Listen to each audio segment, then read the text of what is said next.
Assalamualaikum warahmatullahi wabarakatuh. Perkenalkan, nama saya Habifah Rahmah Awaliyah dengan NIM 20109133 223. Perkenalkan, nama saya Musdalifah Rahman dengan NIM 20109131 2006.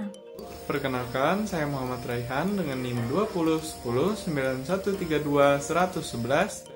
Perkenalkan, nama saya Syawalia Fitri dengan NIM 2010913220 Perkenalkan, nama saya Khairunisa dengan NIM 20109133 220. Perkenalkan, nama saya Nur Sasmita dengan NIM 20109132 20015. Perkenalkan, nama saya Muhammad Rafi Prilata dengan NIM 20109133 125. Perkenalkan, nama saya Natasha Nispia dengan NIM 201091322019. Nama saya Noviara Saleha dengan NIM 201091322022.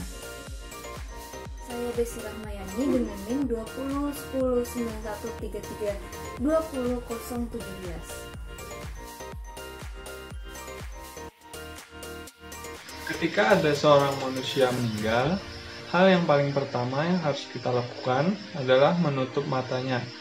Biasanya, orang yang meninggal itu matanya masih terbuka. Kita bisa menutupnya dengan tangan. Yang kemudian, yang harus kita lakukan adalah menutup mulutnya. Jika mulutnya susah untuk ditutup, bisa kita menggunakan tali dan kita ikat di bagian kepalanya. Kemudian, yang ketiga yang harus kita lakukan adalah menutup dari seluruh tubuh dari si mayit tersebut. Menutupnya harus seluruh dari bagian tubuh si mayit tersebut. Persiapan memandikan jenazah. 1. Melepaskan pakaian jenazah. Kedua, lengan jenazah tidak usah disedekapkan, karena jenazah anggota tubuhnya cepat kaku. Jika disedekapkan, maka akan sulit nanti pada saat memandikannya. Dan tidak ada sunnahnya yang menganjurkan hal tersebut. Bahkan ketika jenazah disedekapkan, maka kebutuhan kain kafan akan lebih lebar, maka diluruskan saja. Kemudian berikan sampiran penutup atau dibawa ke tempat tertutup pada saat melepas pakaiannya agar tidak terlihat oleh orang lain auratnya.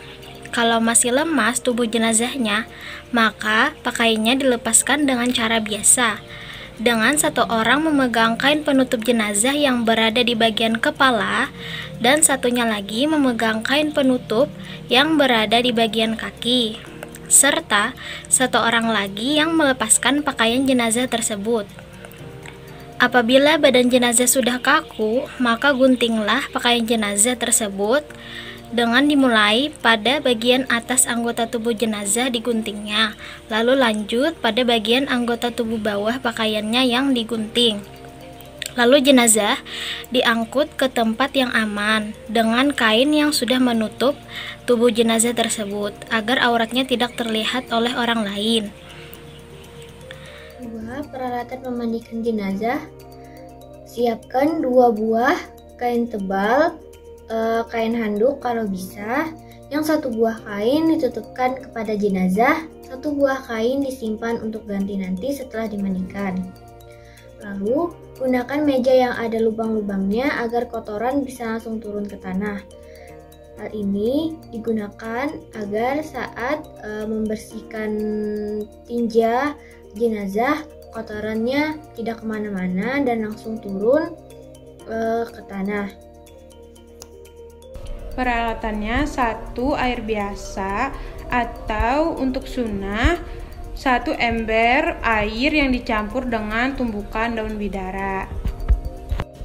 Kemudian 1 ember kecil air yang dicampur dengan tumbukan kapur barus. Penyiramannya disunahkan untuk ganjil seperti 3, 5, atau 7 kali dalam penyiramannya. Petugas yang memandikan berjumlah 4 orang, yaitu 2 orang petugas yang memegang kain penutup dan 2 orang petugas yang memandikan atau menyirami. Kemudian, petugas yang memandikan jenazah juga sebaiknya menggunakan media. Medianya yakni masker dan sarung tangan. Kenapa harus menggunakan masker dan sarung tangan? Media ini memiliki 2 manfaat. Jadi, orang yang meninggal itu berpotensi untuk menularkan penyakit. Penyakitnya ini bisa ditularkan lewat sentuhan. Karena itulah diupayakan untuk menggunakan masker dan sarung tangan ini. Jadi, menurut hukum medisnya, menggunakan masker dan sarung tangan ini agar menghindari dari penularan penyakit. Dan yang kedua, agar kita tidak bersentuhan langsung dengan aurat dan kotoran dari jenazah itu. Terus kita juga harus menggunakan masker. Gunanya untuk menghindari bau yang tidak enak dan juga bisa menghindari kita tertular dari penyakit. Dan kalau bisa pun kita menggunakan kacamata, kayak kacamata renang gitu, karena untuk menghindari cipratan-cipratan air saat kita memandikan jenazah tadi. Pertama, membersihkan kotoran jenazah. Pakai sarung tangan dan ambil waslap yang telah diberi air. Lalu, membersihkan kotoran-kotoran jenazah. Mulai membersihkan kotoran jenazah pada bagian kepala, yaitu matanya, hidungnya, dan telinganya. Kemudian membersihkan kotoran pada bagian perut dengan diurut dari dada sampai perut bagian bawah, sambil ditekan agar kotorannya keluar. Lalu membersihkan bagian dubur dengan handuk waslap yang telah diberi air tadi.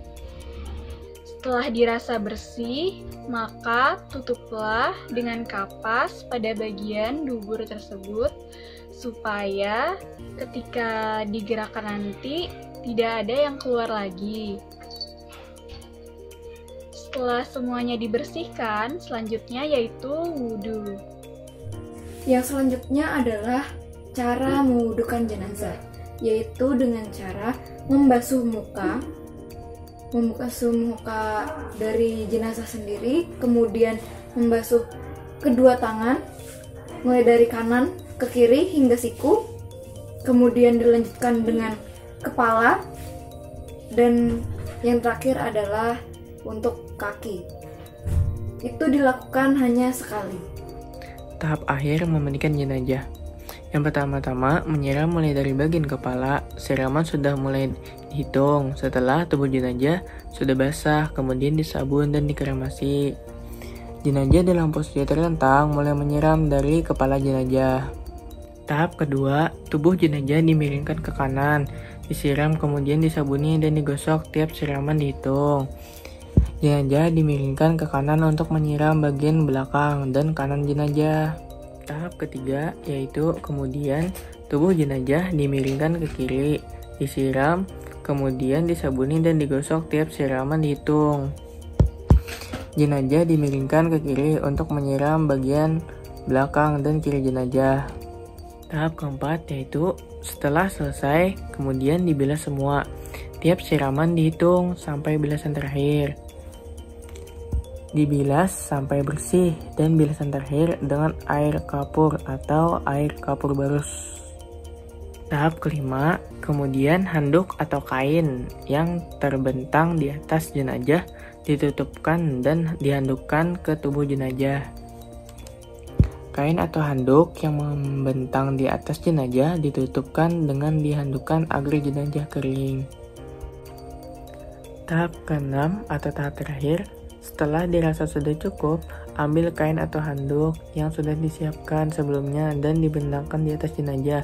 Handuk yang basah kemudian diambil dan jenazah ditutupi dengan kain atau handuk kering yang terbentang di atasnya. Yang terakhir, kain yang disimpan yang disiapkan tadi diambil dan dibentangkan di atas jenazah.